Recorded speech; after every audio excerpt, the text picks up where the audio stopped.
Hello ladies and gentlemen, and welcome back to the Sapphire Tech YouTube channel. My name is Pixel, and this week I played a little known game called Gunfire Reborn, but the question is, should you?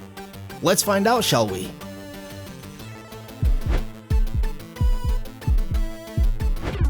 Right, so before we get started, I want to quickly welcome you all to this, a new series on the channel where I'm going to be taking a look at some of the latest and greatest games and hopefully be answering some of the questions that you may have. Since this is a new format, there is a chance that we're going to miss out on a few valuable questions, so if you've got any questions, suggestions, or general feedback, please leave them down in the comment section below. If you like what we're doing here, then remember to leave us a like, slap that subscribe button, and ding that bell so that you'll not be missing out on any of our future uploads. But with that said, let's jump right into it. What kind of game is it? Gunfire Reborn is a roguelite first-person shooter with a sprinkling of persistent progression. Oh, and it's also playable in co-op. Where can I find it? It's currently available on Steam via Early Access, and it's rocking a rating of overwhelmingly positive. It costs just shy of 10 Great British Pounds, or your regional equivalent, and I'll leave a link to the store page down in the description below. How does it play? If you've played many or even any roguelike shooters in the past, you should already have a pretty decent idea of what you should expect here. As is the case with the majority of roguelikes, the game is focused on runs rather than a linear campaign. You start each run with just a sidearm and whatever persistent upgrades you've already unlocked, and we'll talk about these upgrades in a bit more depth a little later on.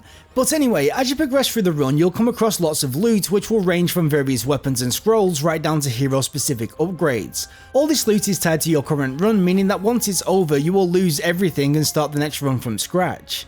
And it's this loot that really defines how you're going to approach each run.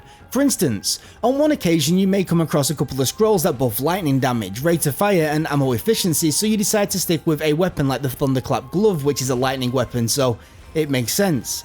Whereas on another occasion the loot you may find may be more focused on heavy hitting single target DPS, where a weapon like the Prism or the Bow would be much better suited. Currently, bearing in mind that the game is still in early access, each run consists of 15 stages which are spread across 3 distinct biomes. Each biome not only has their own look and feel, but they also have a bunch of unique enemies, and at the end of each biome you'll even face a large boss. If you manage to complete all 15 stages, killing all 3 bosses, you've completed a run. The first time you do this, you'll unlock Elite Mode, which is basically a slightly harder difficulty, but yeah, that is the core gameplay loop. How does it control? Pretty much like most fairly old school shooters. You move around with WASD, you can jump, and you've even got a dash on a cooldown.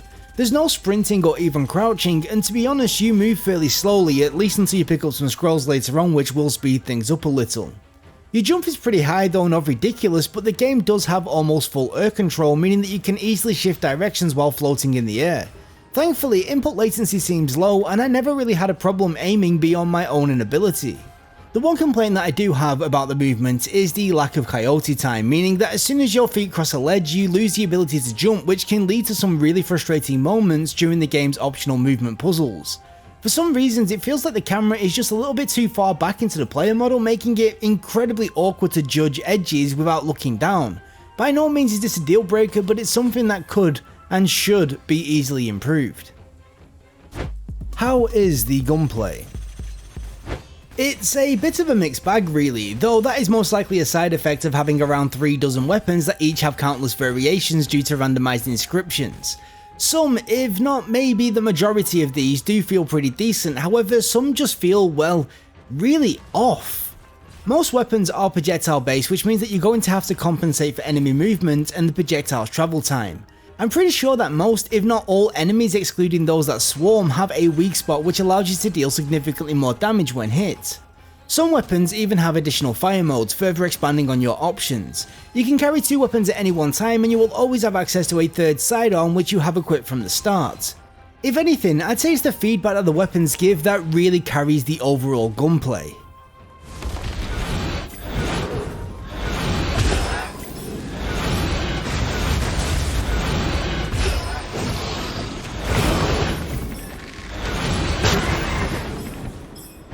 Is there any persistent progression? Yes, a couple of forms actually. As I mentioned earlier, there's persistent upgrades. These are handled via a talent tree that you invest soul essence into. You collect soul essence from enemies during a run, and once that run is over you need to use it or lose it. Most of these skills are very uninteresting, but they do all add up and they will make you significantly stronger in the long run. The other form of progression is in the unlocking of additional weapons and scrolls through challenges. These are often simple milestones such as kill X number of certain enemy or get Y number of kills of a specific weapon, you know, the basic stuff. The good news is that these do at least seem to be unlocked at a fairly decent pace, providing that you do regularly experiment with a range of different weapons. Does the game do anything special? No, not really. I mean, this is a game in a genre that many people would say is massively underserved, so there is that I suppose, but that's pretty much about it. How does co-op work? You're able to play through the entire game with up to 3 other people, be them friends privately or randoms using the public matchmaking.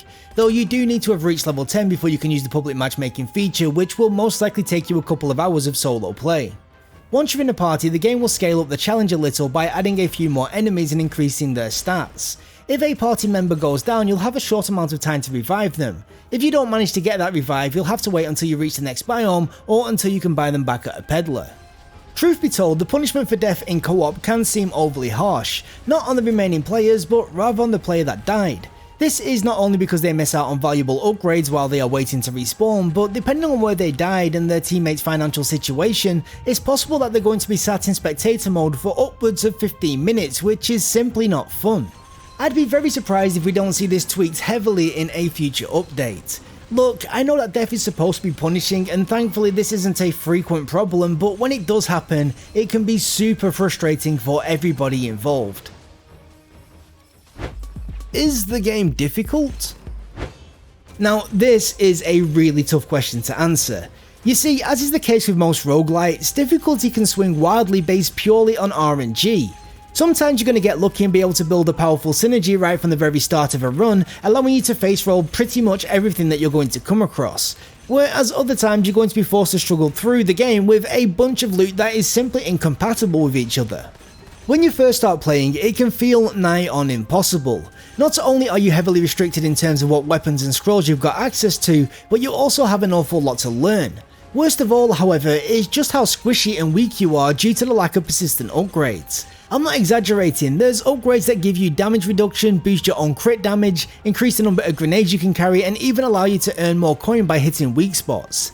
This basically means that the more you play, the stronger you are going to be, and the easier the game gets, and for me, that actually is a rather big problem. It initially took me around 7 or 8 hours before I finally completed a single run. I'd have completed it sooner if it wasn't for the fact that I died numerous times on the final boss, forcing me right back to the start, which was a hell of a time sink. Anyway, once I finally got it done, I unlocked Elite Mode, which is supposed to be significantly more difficult, and yet I was able to complete Elite Mode on my very next solo run. Now, I'm pretty much able to beat the game every single time that I play it without much issue, barring a few deaths to environmental traps.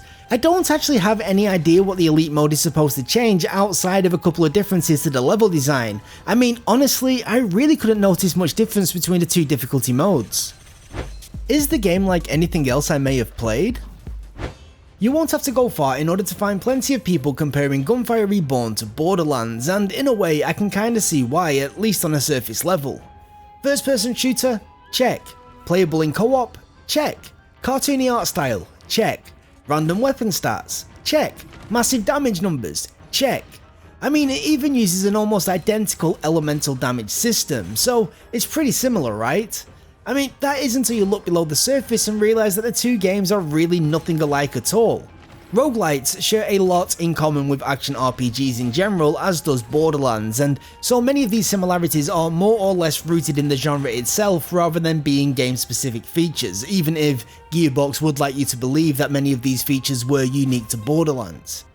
That said, despite the two games feeling nothing alike, there is a chance that Gunfire Reborn could indeed scratch that same itch that Borderlands does. It's just by no means a given. And finally, can you recommend the game? Gunfire Reborn is a decent game. At the time of making this video, it's currently sat on an overwhelmingly positive rating, with around 95% of over 4,000 users saying that they would indeed be willing to recommend this game to a friend. However, for me, things don't seem quite that simple, and the reason is quite simply down to the game still being in very early access. So while I'd have no worries recommending the game eventually, I'd suggest that for now you hold off and wait for the game to get some more content. There's really no point in picking it up today, burning through what's currently available and then feeling burnt out by the time more content finally drops. In other words, yes, I can really easily recommend Gunfire Reborn to fans of the underserved roguelite FPS genre. I just don't want to be responsible for you enjoying it now when you could enjoy it even more later on, if that makes any sense anyway. Now, before I get off, I would just like to say a massive thank you to everybody that has made it this far into the video. Honestly, it really does mean a lot. If you're new around here, how about tapping that subscribe button and dinging that little bell icon so you get notified of our future uploads? If you've liked this video, you can leave it a like, and if you disliked it, well, that's fair enough. If you could let us know why exactly, then that would be doing us a massive favour. If you've got any questions, suggestions or feedback, please leave them down in the comment section below and I will try my best to get back to you. With all that said, that is going to be me done for today, so from myself and everybody here at the Sapphire Tech YouTube channel, thank you so much for watching, and until next time, we'll catch you later, bye bye.